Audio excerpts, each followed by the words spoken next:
morning is the most important part of the day. Win the morning, you win the day. Damn, it's rich. But it's true, it's true.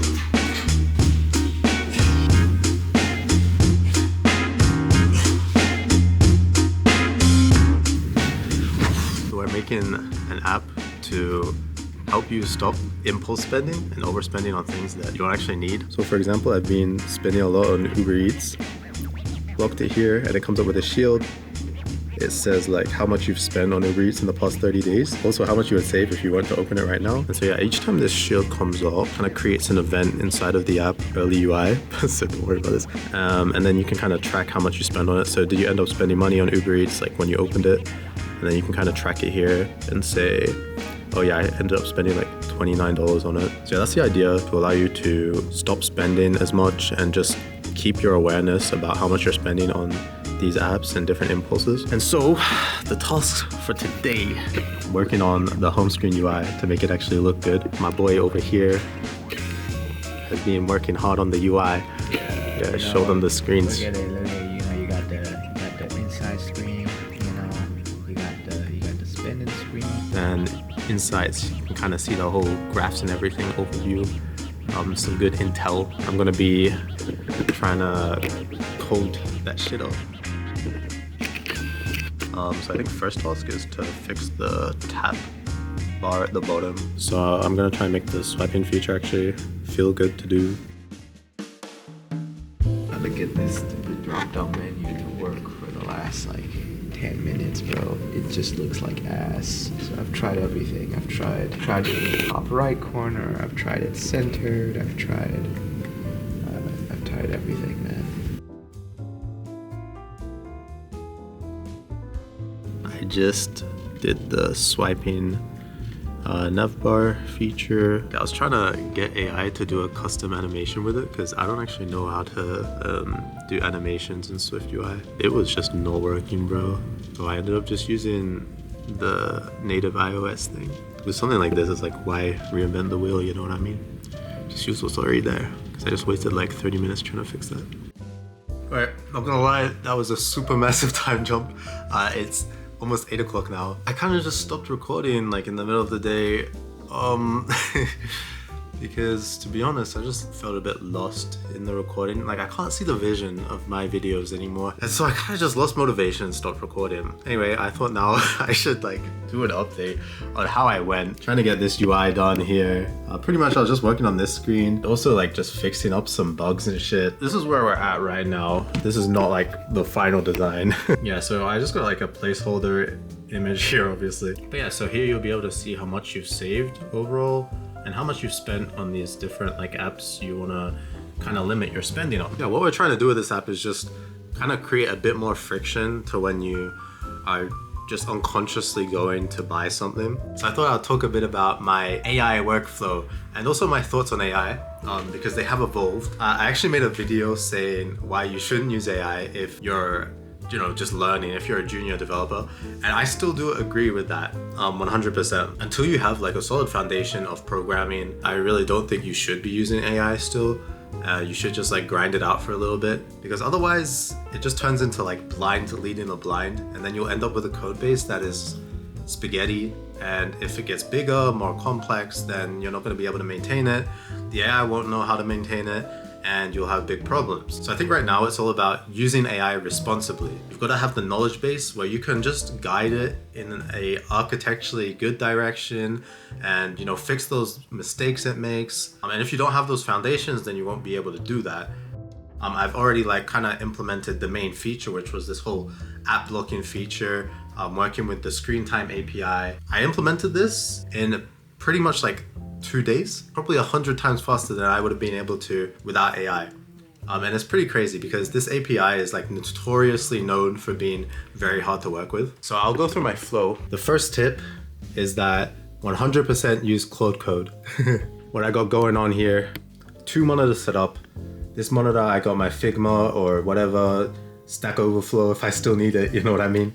Because I actually have needed Stack Overflow sometimes because AI fucks up sometimes with Swift. And then on my big monitor, I have Xcode and I have VS Code here, and I have Claude Code extension with VS Code. I have Xcode on this side because it's so much easier to actually, when I need to manually write the code, it's a lot easier to work in Xcode with Swift. So with Claude, how you want to use Claude is 100% every single time you want to go into plan mode and then properly read what it gives you. So here, for example, I wanted a feature done and it just came out with this really verbose plan, exactly how it's going to do everything. For this part, this is so important. You read every single thing and you make sure, like, you use your brain and you think, okay, is this like architecturally right? Is there a better way to do this, etc.? So you actually got to think, and it is kind of tiring. So yeah, you hit it in this plan mode, you revise, you iterate over the plan. So yeah, that's kind of the flow.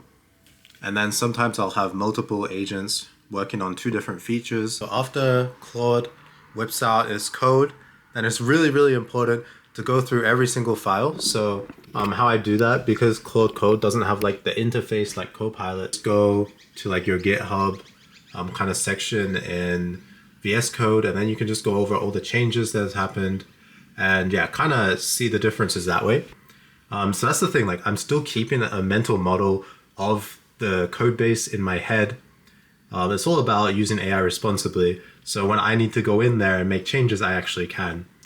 So after I go through every single file, I make sure to commits. With Claude Code, your commit acts as that restore checkpoint on Copilot or whatever else you're using. So then you can revert your changes really easily.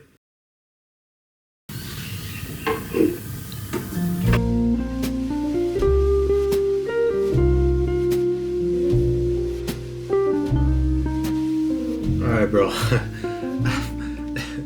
It's almost 10 o'clock now, and not gonna lie, I've made like 0 progress. And this is also going against like what I really should be doing right now, which is like relaxing and getting ready for fucking bed. But I got stuck on this like issue.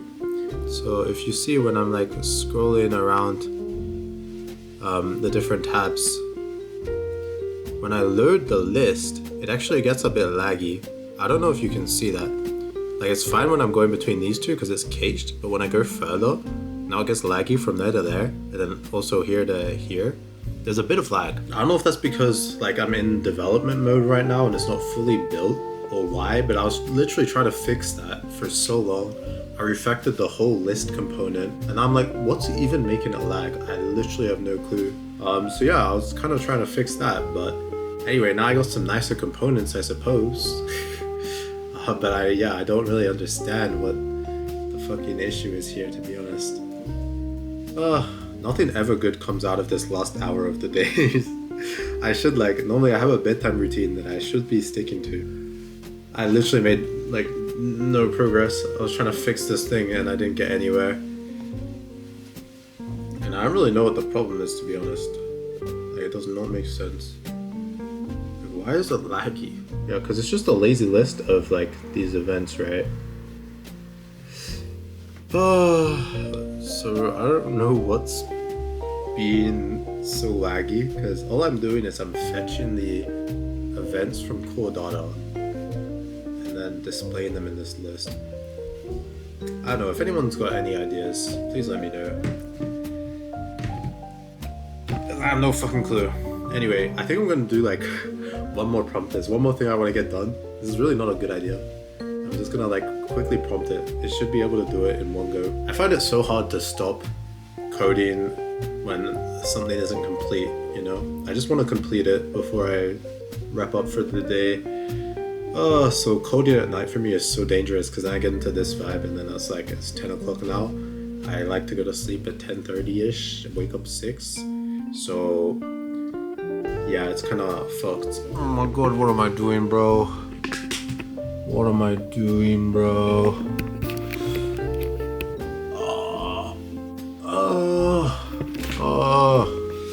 Alright, honestly that was like not that productive. I ended up doing like animations and shit. And I don't know, I still don't know why that's being laggy. I think it's like I'm getting a warning that some label is being rendered like multiple times, so I don't know how though, because I looked at the code and I can't even tell why, bro. But anyways, whatever, I'll figure it out later. I think I'm just too dead tonight. It'd be like that. Yeah. Honestly, that was so like useless. That fucking last 2 hours. Oh my god, I don't know what I'm doing. Anyway, yeah, I shouldn't stay up like this, but that be the life. Coding's addicting kinda, and I'm gonna be dead tomorrow. So yeah, I hope you enjoyed watching this vlog or whatever, and yeah, see you later.